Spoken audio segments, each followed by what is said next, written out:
This is the Trading Psychology Podcast. This is VP, creator of No Nonsense Forex and author of the book No Nonsense Forex Trading Psychology. And with us, as he is every week, is Rob Reinhold with an update on the Flat Earth Trading Society. Hello, everybody. This is Rob Reinhold with Maverick Trading and Maverick Currencies, and newly from the crazy Flat Earth Trading Society. Now, if you haven't jumped over to our YouTube channel over at Flat Earth Trading Society, I need to warn you, you're going to get hit with a couple of warnings that the Earth is actually not flat. We've definitely found ourselves on the other side of kind of a conspiracy theory here, but we're having some fun. And I just wanted to kind of go through, we're now up to trade 20. We still have some open trades out of the first block, but what is happening over there is totally indicative of what happens in trading. The first block of 10 were amazing. Absolutely amazing. We were knocking out of the park. At one point, we had a profit factor of 4.5. And I told everyone, this is not going to last. It's absolutely not going to last. This is just a streak. And then sure enough, what happened? Trades 11 through 20, our first 7 were losers. Our first 7 out of that block were losers. And at one point, the account actually went back to negative. We were solidly positive about 4.5%, and then went back to negative at one point. And I had a couple people in the comment section saying, oh my gosh, what's going on? And then we had a couple winners in a row, and everything is back to fixed. And now the account is solidly profitable again. It's such a great example of how trading actually works. And especially if you're a trend trader, it's going to be even more streaky. So if you haven't checked this out already, come on over. It's fun. We're on like trade 21, 22, and we're having a lot of fun doing it. So as far as closed trades go, have you officially lost more than you've won so far? No, we have a 41% win-loss ratio, but we are profitable on closed trades. But as far as the amount goes, you've officially lost more trades than you've won, yet you're still up in your account, right? Exactly. And that was the whole purpose of this experiment, was to say, we're not going to try to win this by win-loss, because everyone is trying to win trading by win-loss. Like, ooh, I got to get in at the right time, out at the right time. What we're saying is, no, look, it doesn't matter when you get in, as long as you have a good system for when to get out. And we fully know that our win-loss is probably not going to be that good, because we're like flipping coins. We're doing Ouija boards. We did one with Travis Kelce and Taylor Swift. I mean, we're doing the dumbest stuff. But in the end, we want to maintain that profit factor. And when you have a profit factor of 1.4, 1.5, you don't need 50-50 win-loss. You're going to win because of the position management. That's right. You make all your money after the trade, not before. And that's kind of why this podcast exists, Rob. And we are all the way to episode 45. It does come on the heels of episode 44, which is on survivorship bias, which is completely different from what we're talking about today. Survivorship bias was something I didn't even know really existed. I didn't know that's what it was called. So really interesting episode for episode 44. If you have not checked that out yet, please go do it. Patrick, I don't know if you had the chance to go look at the comments on episode 44, but you have made a new term in trading, and it's called the Brad Johnson moment. And I love that if you read through the comments, we've got a couple people telling about their Brad Johnson moment. And one of them even shortened it to the BJM, which, again, we're even now making acronyms. If you don't know what the Brad Johnson moment is, you've got to go back to episode 44 and listen to what I consider the worst beat of all time. And that happened to you, Patrick. But it's hilarious. I recommend everyone go back and listen to that episode. It's so funny. Yes, super fun. Laugh at my pain and my expense. But it was 25 years ago, so that's okay. But yeah, so episode 45 is not going to be anything like episode 44. This is something I put together, and I did this more for newer traders, because before you really begin your trading journey, everybody has an idea of what it's like. What is the day-to-day like? What does your trading setup look like? And everybody, for anybody who's put in 2 or 3 years minimum into this game, you know that all of those things you thought before you started trading, in terms of the imagery you get with it when it comes to professional traders, is completely different than what it actually is in real life. And this is one of those things. And I think this fits really well into a trading psychology episode, because a lot of people think that when you trade, that that's going to be your full-time job and this is how you pay bills and things like that. I can say for the first 5 years of your trading career minimum, this will not be the case at all. So I wanted to debunk this from my end as far as my journey as a personal trader goes and have Robb chime in with all of his experience because he's seen thousands of traders come through an actual professional prop trading firm. And he can certainly add a lot here. So Robb, do you want to open with anything before we start? Because we can just jump right into things here. Absolutely. And I love this episode, and I love to really get into expectations, because that's really what this is about, is expectations, is when people have this idea of what they're going to get in the end of being a trader. Everyone has these different images, and they're all different for everybody. Some people want to make an extra couple $100 a month.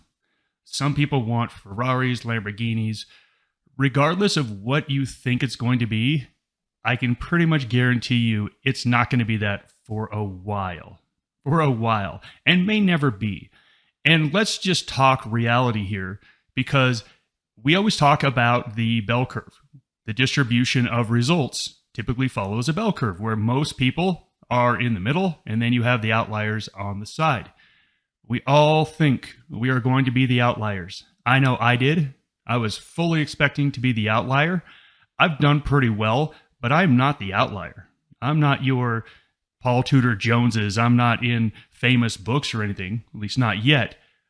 But I'm not an outlier, but I've done well. This is where it's really valuable for people like Patrick and myself, who've been doing this for a very, very long time, to set some expectations for you to make sure that you don't sabotage yourself to try to get to your end goal. So yes, everyone has this idea of what trading is going to be like. Some people fantasize it more than others, but in the end, it's work. It is work. It is work. It is a profession. You show up every day, you slog through it. Sometimes are good, sometimes are bad. That is the reality of trading. So the faster that you can get that into your mind and get this fantasy out of your head, the better off you're going to be as a trader. Yeah, and I would just push back on one thing. I think, Robb, you and I are outliers just because we've been doing this for so long and we're still here doing it and we're still profitable. I mean, how many people can you really say that about? Yeah, we don't go that far on the bell curve in terms of your Paul Tudor Jones and Druckenmillers and things like that. But if you're going to listen to anybody on this matter, you could do a lot worse than Robb and myself. So I kind of want to open this with, and Robb, I want you to speak to this too, how a lot of people might have a very kind of 1990s idea of what it is to be a professional trader in a brick and mortar or a prop trader. I think a lot of people still, even today, think that you walk into an office like a 9 to 5 onto a trading desk and you trade or you analyze or you do something like that. And those jobs are still out there, but many, many better options have taken its place. And even when you talk about those options, I think we really over-romanticize what this is. A lot of people think, and they do this at first, but then they soon learn this isn't the best way to go, that you have multiple screens with multiple charts and a news feed, and you zombie-eye this thing for 8 hours a day. And that for some reason seems like the dream. I don't know whose dream that is, but something like that gets old really, really quick. And this episode is more about what we do with the money we make or the money we lose. But right off the bat, I just wanted to debunk some of the early ideas that some people might have. And I've noticed this varies from country to country too. What kind of, I don't want to call it feedback, what kind of dreams have you heard from people that are brand new to the game? Because usually by the time you get them, they already kind of know what they're doing. But do you have any experience here with people who have these wild dreams before the game even starts? Yeah, I definitely do. And one of the things I want to do, again, this is a lot about dispelling myths, and understand that there are so many ways to be a quote unquote trader. And everyone thinks of the guy or the girl that wakes up early in the morning, puts on a suit and tie, goes into an office next to all these other traders, and sits down and clicks buttons. Now, look, that does exist. That still exists. But understand that Most of those traders are not what are called discretionary traders. Those traders are literally order fillers. So this whole idea of a trader, and again, we hear this term and we apply it to like one very specific person. That person goes in, they don't decide what is a good trader or not. They simply get orders across their desk, say, hey, I need to buy 1 million shares of Microsoft today, and I need to buy 2 million shares of GE. I need to go make those orders by the end of the day. That's not discretionary trading. That's literally being an order filler. And a lot of people, again, they see that person and they associate that, oh, that's what that trader's doing.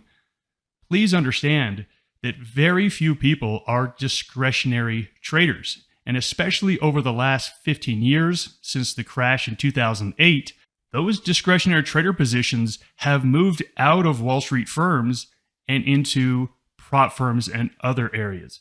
So look, there's a lot of different ways that someone can be a quote unquote trader. We need to talk about how you are going to be a trader. And that is the reality of what it's going to be for you. Yeah, I can remember back in 2012, 2013, looking for jobs as a Forex trader. You just go to monster.com or Indeed. It's the same place I found you guys. And what was out there was, I don't know if I would say daunting, but just not great. I know State Street was always hiring junior analysts, and it was on the Forex trading desk. So I didn't even really know what I was going to be doing. I had a feeling, a sinking feeling that what you said, Rob, was going to be right, that I really wasn't going to be using my brain to trade at all. I was just going to be a lackey or somebody who did the grunt work for the actual traders. And it was $30,000 a year, and I would have to move to Boston. And, you know, even though this was 10 years ago, 30 grand a year in Boston's not going to get you very far. So it just seemed really unappealing across the board. But enough of that. I want to move into what people think the day-to-day is going to be like in terms of the money you make. Now, because I fell into this trap too, and I know other people do as well, I felt like that I could trade and pay my rent and my bills and still had a little bit of money left over due to trading, and I could substitute this for my actual job. Or at least I wanted to get there, and I felt like I could get there in a pretty reasonable amount of time because of what we talked about in the past, how excited we get when we learn the game and we see all these examples of chart patterns that work really well and so on. The reality, though, is very, very different. I've said this in the past, too. Trading is the most inconsistent job you will probably ever have. I mean, Rob just spoke about this in the Flat Earth Trading Society. You know, had a streak of 10 wins. You know, that's going to give you a lot of confidence going forward, going to give you some money to pay bills, rent, and some spending money. But then what's going to happen after that? What usually happens after that is a series of losses. So you have a really good February, for example, and you follow it up with a negative March. You know, how are you going to pay bills then? It's a very nonsensical approach. And even though it's obvious to traders who have already put some years in, I want to debunk this now because for newer traders, I don't want this dream to be over before it even starts. I wanted to share a bit of reality here, and we'll kind of get deeper into this for everybody, but just for the brand new traders out there, I wanted to float this idea out there, Rob. And do you have anything you can kind of continue off of it? Patrick, I could talk for hours and hours about this. When I got into trading, I was 22 years old. My wife was newly pregnant. I had a family on the way. And I was doing some real estate. I had my real estate license. I was flipping some properties. But man, I wanted to be a trader. That's what I wanted to be. And I committed myself to being a trader. And what I didn't really understand, and this took me a couple years to understand, is cash flow management. Now, as a trader, we don't think about cash flow. Like that doesn't really make any sense. As a trader, we're all about growth and we're all about making profits. What I had to really learn is that I had bills. I had things I needed to pay for my family. And they were at about $2,500 a month. That was like the minimum. So some months I was making $10,000 and I'm thinking, oh, this is great. But then the next month I would lose $5,000 and have to take out $2,500. And then the next month I would break even, have to take out another $2,500. I realized that I wasn't going anywhere. Yes, I was paying bills, but I wasn't really getting that growth. So I had to completely change how I looked at my life. And I really looked at cash flow. As a trader, we just don't think about that because it's not part of what we do looking at charts. I mean, the trade is the trade. It either takes an hour or it takes 10 days or a month. Who knows how long it's going to take? But when you have these bills to pay, it's really, really difficult to have trading match up with that. And I actually found when I was doing other things, when I had other income sources coming in, it was much, much easier. So I want to just make that very clear. Learning how to manage cash flow as a trader, it doesn't work. Those two things are not congruent towards each other. And again, a little bit of a reality check here. Let's say you're fortunate enough to have 10,000 USD that you can put into a trading account and try to use that as your primary source of income. First of all, the math does not work out at all. You would have to make an extraordinary amount just to get by. But let's just say, for the sake of argument, you live in a country where things are very cheap, and maybe you could get by on a $10,000 account. That $10,000 account, if you keep taking your profits out to pay bills and for spending money and things like that, is never going to grow. You're going to be stuck at $10,000 for the rest of your trading life. And is that really the lifestyle you envisioned here? It doesn't make any sense. So I don't know about you, Rob, but was there ever a point in your entire life where your only job was a trader, or did you always have other things going on? There were definitely points in my life where trading was my only job. And I got to tell you this funny story. My daughter went to preschool, or I think maybe kindergarten. And they were going around the room asking, what does your mom and dad do for a living? And they got to my daughter and they say, well, what does your mom and dad do for a living? And she said, nothing. And okay, well, surely that's not true. What does your mom do? She just stays at home. Okay, what does your dad do? He just stays at home. Sometimes he goes down into the basement and I don't see him for a couple hours. But so when I finally came to pick up my daughter from school one day, the teacher told me the story and asked me what I did for a living. And I told her, I'm a trader. And I started to realize that what an unhealthy way for a kid to grow up. Mom doesn't do anything. Dad just sits in the basement in his pajamas. I started to realize, maybe I'm not setting the best example. And, like I said, the cash flow was the issue, but my trading has always been better when I have other things coming in, other source of income. But yes, I have traded for a living to pay the bills. And I'll tell you what, I don't ever want to do it again. And I want to speak to that very last thing you said, how it's just not a healthy way to go. And if you ever do want to make this your end game, it's going to take a really long time to get there. You are going to have other sources of income for a very long time. I've been doing this 13 years. I have not once done what Rob has done and been strictly a trader. I've always had other things going on, whether back in the day it was my job or now to where I have my media and the income streams that come from that on top of other businesses that I run on top of trading. And it's a lifestyle that I really like. I couldn't imagine just trading and relying on that. Having other forms of consistent money is such a great peace of mind I can't even describe. So just if you think that that's the best way to go and that's some kind of dream, some kind of end game, I'm going to tell you it's not. I really think multiple streams of income, trading being one of them, is a much better way to go. And let me tell you, there are just so many better ways to go. And Rob, being where we are now, Rob, I'm sure you can agree with this, right? Absolutely, Patrick. And I got to say that every time that I have a trader that emails me and says, Rob, I've been doing good in my trading and I'm going to quit my job and be a trader full time. Whenever I get that email, I always say, hey, I need to meet with you. I need to have a meeting with you. And the first thing I tell them is, listen, it's going to be harder now.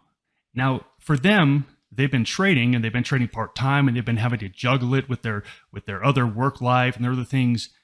And when I tell them that, they don't understand. They say, Rob, wait, all these things have been getting in my way and have actually been hurting my trading because I haven't been able to devote enough time to my trading.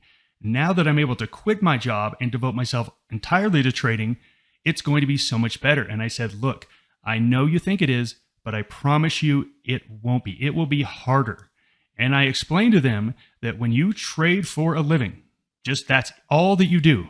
You can sit behind the screen. And again, I did this. My daughter watched me do this. And there were some days that I did not get in the shower until about 4 o'clock because the market was closed and all this other stuff. Not getting into the shower until 4 p.m., that's not a real healthy way to live. And also, I would come upstairs and my wife would be like, hey, how'd it go today? And I said, oh, I didn't make a trade today. She kind of looked at me like, oh, you didn't make a trade today? Like I've been up here all the time taking care of the kids and you've been sitting down there not doing anything. And so what would happen is the next day I would go down there with the pressure of I need to click a button. I need to do something just in order to justify my existence. Because if you go down Monday, Tuesday, Wednesday, Thursday, and you haven't done anything, what are you doing? How can you look at yourself in the mirror and be like, I'm working hard? You have to click a button in order to justify your existence when you are solely a trader. I'm telling everyone out here, and I tell all my traders, you want to keep working. If maybe you can cut back, can you do consulting work for them? And if people say, I just don't want to work anymore, great. Do you have any charities, any hobbies, anything you can do to justify your existence? Because if you just trade, and that's what I did, and it was really difficult, just trade, I'm telling you, it's a very unhealthy way to live. I recognize that, and I changed it myself.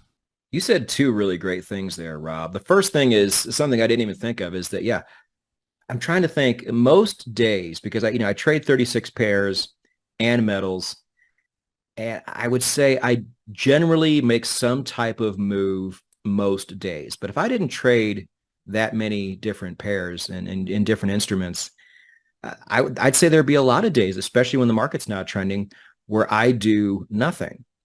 And yeah, how would you justify that? Not even to your spouse who lives with you, but how you justify that to yourself. That's tough. And that kind of bleeds into the other thing you mentioned, because once you start going 100% strictly professional trader, you have now introduced something psychologically that was not there before. And you said the word, Rob, that one thing is called pressure. There's already pressure on traders, but now there's a whole new level of pressure that wasn't there before. And I don't think now, if you're going to be a professional trader specifically, is the time to introduce a brand new psychological pitfall that wasn't there before. But that's what you're going to do. If you have no safety net anymore, and this is what you do now, no matter how much you think you have locked your trading psychology down, I don't think this is going to be something you're going to overcome very easily. It's why I have the discussion with my traders. Anytime I have a trader tell me they're going from part-time trading to full-time trading, I have this discussion with them and I tell them the reality of what it's going to be like.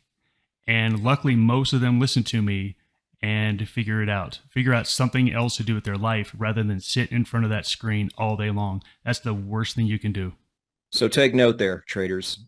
Moving into a career where you are strictly a professional trader and nothing else is such a bad idea that if you work for Rob, he will have an intervention with you.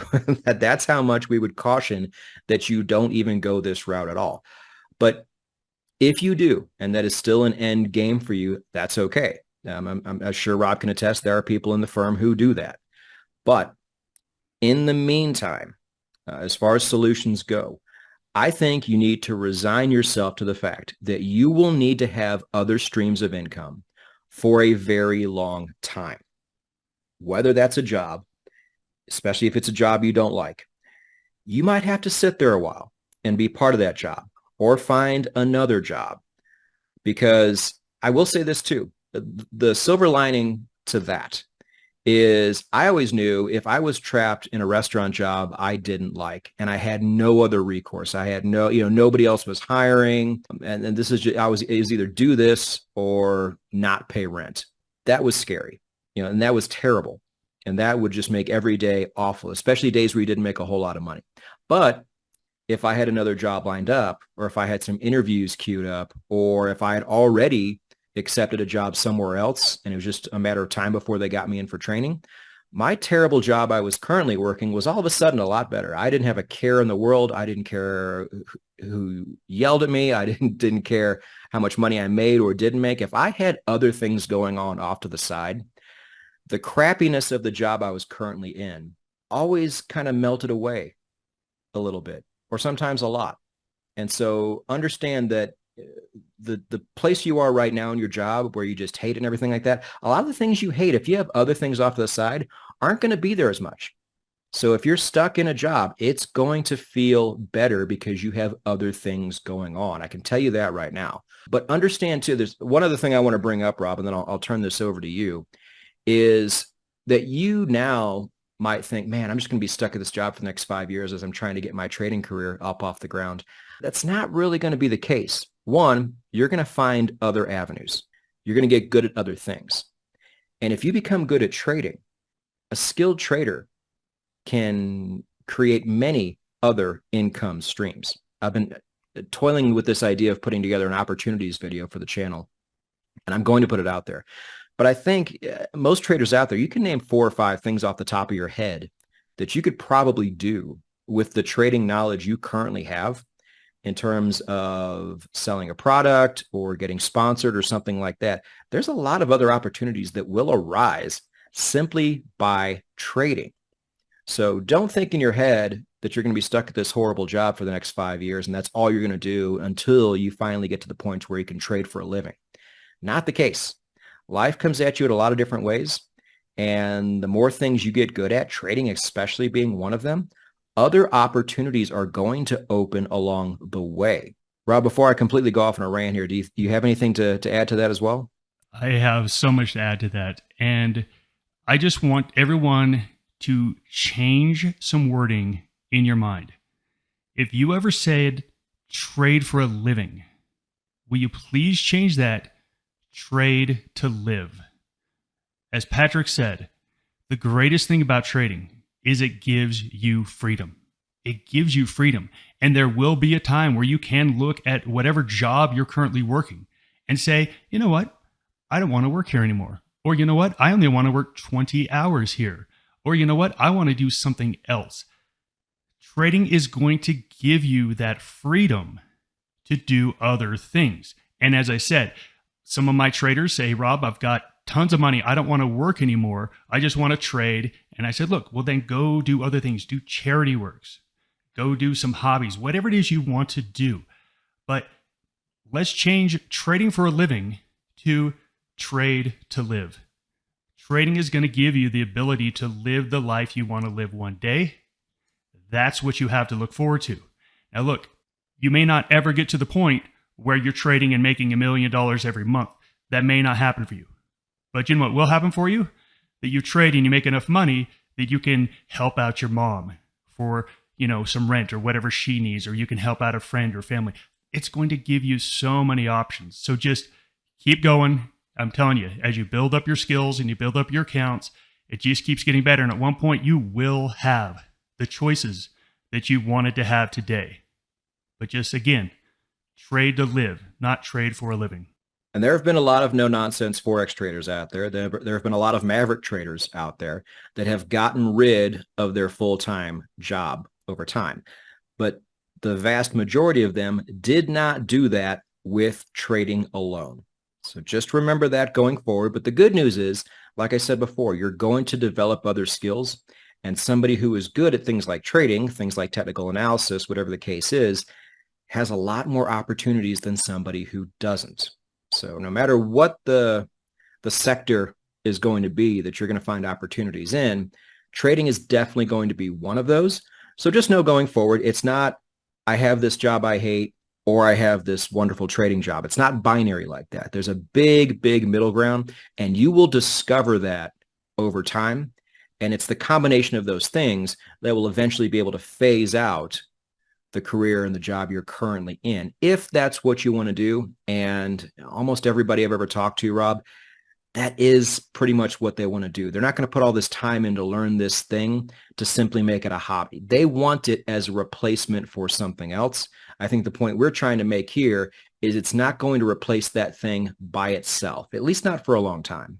And let's actually get away from talking about money, because in my own personal life, learning how to become a trader and all the things that come with it. Yes, you have to learn the charts, but I'm talking about discipline. I'm talking about self-control. I'm talking about knowing myself, getting to know myself, and getting to understand how to change behavior.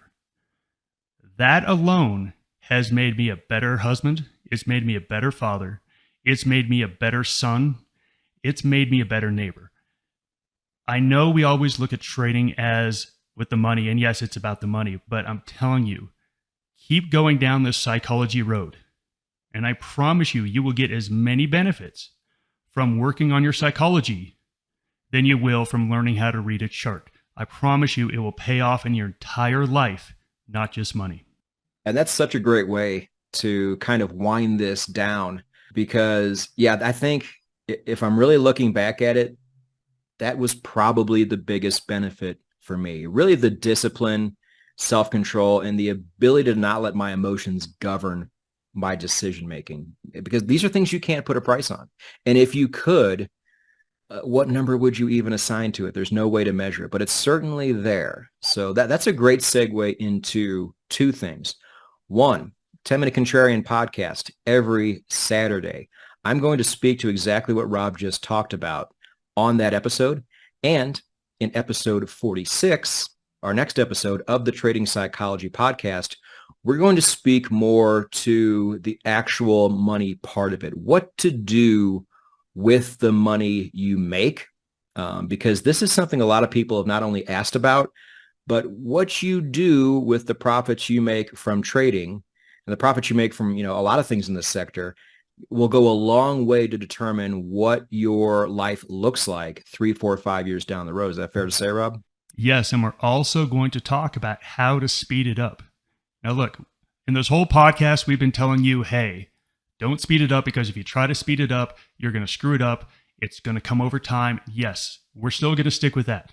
But we're going to give you some mathematical ways to literally change everything. So it's not going to be really about psychology. It's going to be all about math. What's the math you can do to speed up the process from going to 10,000 to 100,000 to a million?